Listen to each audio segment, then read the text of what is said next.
Un citoyen africain sur 5 sur le continent doit quitter sa concession pour se servir des latrines et presque 1 sur 10, 8%, n'ont pas du tout accès à des latrines ou toilettes, même en dehors de leur concession.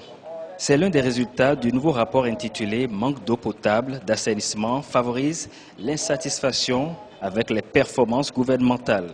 Un rapport produit en 2014-2015 sur 36 pays du continent par Afrobaromètre. Donc quand on dit dans certaines régions que deux orifices ne peuvent pas se rencontrer, c'est des gens qui ne sont pas forcément aptes ou ouverts à aller faire des besoins dans les latrines. Selon le ministère de la Santé publique, environ 87% des Béninois en milieu rural pratiquent la défécation à l'air libre. En matière de politique et de stratégie, le Bénin traîne encore les pas selon des acteurs de l'assainissement. Au Bénin, 70% des populations possèdent des latrines ou toilettes à l'extérieur ou à l'intérieur des bâtisses, pendant que les 30% restantes, surtout rurales, n'y ont pas du tout accès. Toutefois, des efforts sont remarquables sur le terrain. 47% des répondants n'avaient pas du tout de latrines à l'intérieur de leur concession.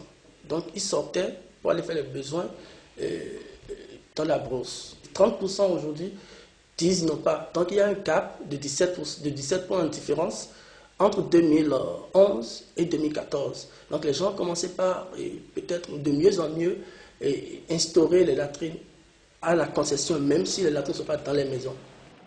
D'après les enquêtes Afrobaromètre, 73% des Béninois ont déclaré en 2014 qu'il est difficile, voire très difficile, de bénéficier des services d'assainissement. À preuve, il existe encore en milieu scolaire des établissements sans toilettes. Rien qu'en 2012, le taux de couverture en ouvrage d'évacuation des excrétants en milieu scolaire est de 53%.